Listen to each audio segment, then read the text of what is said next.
Abrégé du catéchisme de l'Église catholique, le sacrement de l'Eucharistie, suite. En quel sens l'Eucharistie est-elle mémoriale du sacrifice du Christ? L'Eucharistie est mémoriale en ce sens qu'elle rend présent et actualise le sacrifice que le Christ a offert à son Père une fois pour toutes sur la croix en faveur de l'humanité. Le caractère sacrificiel de l'Eucharistie se manifeste dans les paroles mêmes de l'institution « Ceci est mon corps livré pour vous » et « Cette coupe est la nouvelle alliance en mon sang répandu pour vous ». Luc chapitre 22, versets 19 et 20. Le sacrifice de la croix et le sacrifice de l'Eucharistie sont un unique sacrifice. La victime et celui qui l'offre sont identiques. Seule la manière de l'offrir diffère. Le sacrifice est sanglant sur la croix, non sanglant dans l'Eucharistie. De quelle manière l'Église participe-t-elle au sacrifice eucharistique? Dans l'Eucharistie, le sacrifice du Christ devient aussi le sacrifice des membres de son corps. La vie des fidèles, leurs louanges, leurs actions, leurs prières, leur travail sont unis à ceux du Christ. En tant que sacrifice, l'Eucharistie est aussi offerte pour tous les fidèles, pour les vivants et les défunts, en réparation des péchés de tous les hommes et pour obtenir de Dieu des bienfaits spirituels et temporels. De plus, l'Église du ciel est présente dans l'offrande du Christ.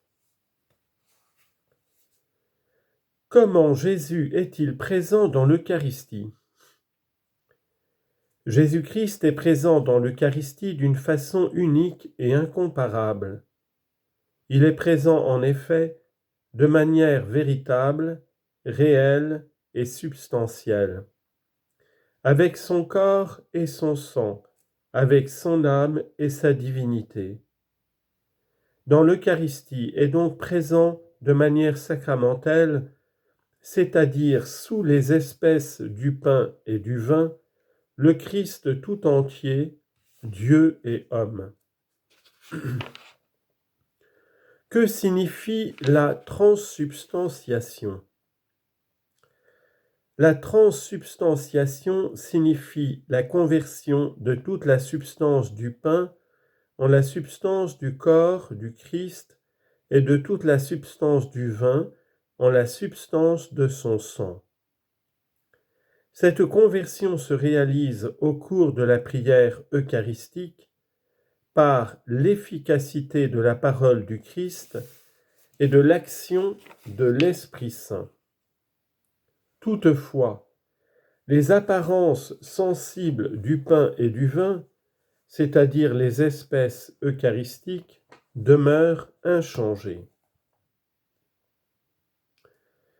La fraction du pain divise-t-elle le Christ? La fraction du pain ne divise pas le Christ.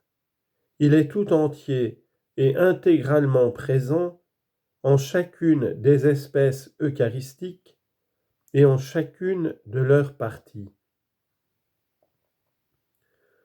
Jusque à quand demeure la présence eucharistique du Christ? Elle demeure tant que subsistent les espèces eucharistiques.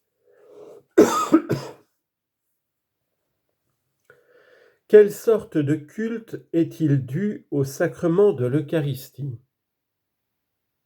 C'est le culte de l'atrie, c'est-à-dire l'adoration réservée à Dieu seul, soit durant la célébration eucharistique, soit en dehors d'elle. L'Église conserve en effet avec le plus grand soin les hosties consacrées. Elle les porte aux malades et aux personnes qui sont dans l'impossibilité de participer à la messe. Elle présente l'hostie à l'adoration solennelle des fidèles, la porte en procession, et elle invite à la visite fréquente et à l'adoration du Saint-Sacrement conservé dans le tabernacle. Pourquoi l'Eucharistie est-elle le banquet pascal ?